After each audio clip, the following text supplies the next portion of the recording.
Every day, in conference rooms around the world, legions of business executives, like all of you, gather with flip charts and plates of cookies and try to be creative. You tell yourselves to let loose. There are no bad ideas. We need a blue sky, unconstrained session. Think outside the box. If your psyche is bringing you back to painful, repressed memories of brainstorms gone bad, or sessions where nothing really changed as a result, you are not alone. You are not alone. Because at the end of the day, most of these sessions yield a long list of mostly useless tweaks. Perhaps some gibberish like this. Perhaps some fodder for a Dilbert cartoon, but rarely the breakthrough ideas that we all crave. It's a paradox. Creativity has never been more essential to competitiveness in the business world, and the lifespan of a good idea is shorter than ever. But at the same time, the critical capability for practical creativity in individuals and in organizations is very often lacking. The key to creativity is doubt. This is not a popular thing to say. Leaders are not expected to show any doubt, and the word itself has a very negative connotation. But let that go. Embrace doubt. Doubt that doubt is bad. Doubt that everything you think you know is in fact the case. Doubt that the way you've always gotten things done will always work. Doubt that the rules you've been operating under can't be broken. Doubt that the mental models you're using to look at the world around you are the only possible way to look at it.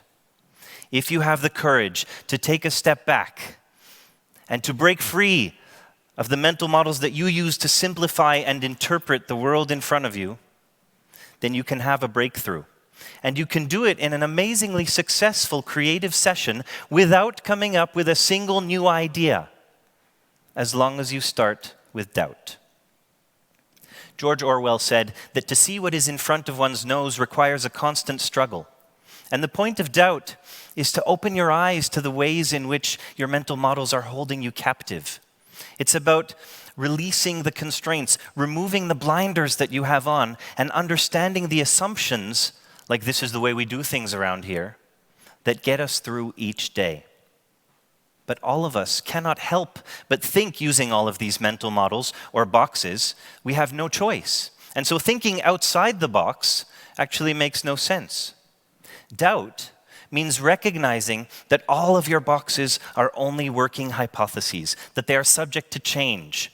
It means opening up your mind and being willing to find useful new boxes for whatever the problem is that you're trying to address. There are many successful and less successful examples of doubt from throughout history. Henry Ford was an amazing innovator. After all, he started with the Model A. And by the time he made his way to the Model T Ford, it became a real status symbol in the urban environment. It was the first real car for the masses. But as the world kept turning, General Motors and others came up with higher-end and lower-end cars in different colors. And Henry Ford famously said, "My customer can have any color car they want, as long as it's black." He failed to adapt, to change his boxes in time. He failed to doubt, and his company almost went bankrupt as a result.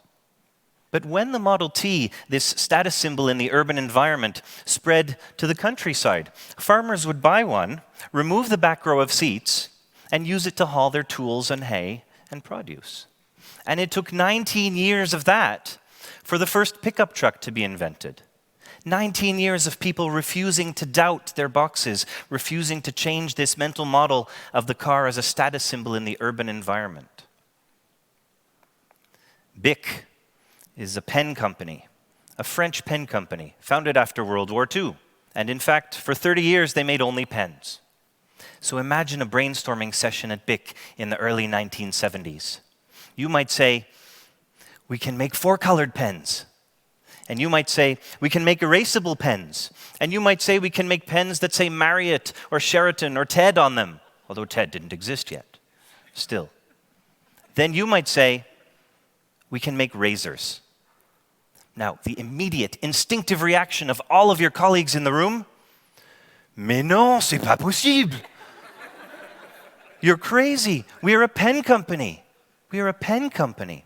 But with a dose of doubt, if you challenge your perspectives and think maybe we can be a company that manufactures and distributes disposable plastic consumer goods, it doesn't roll off the tongue in the same way. But still, with a dose of doubt, Bic opened the door to lighters and razors and so much more in the past 4 decades. Modern leaders can provide some surprising examples of doubt as well. Pope Francis, when asked a question recently about gay priests, responded with a question of his own. Who am I to judge? That is the kind of doubt and humility that great leaders demonstrate, especially when everyone around them is telling them that they're infallible. And so, no matter how great a leader or manager you are still a human being who is drawn to the status quo, who is imprisoned by your existing boxes.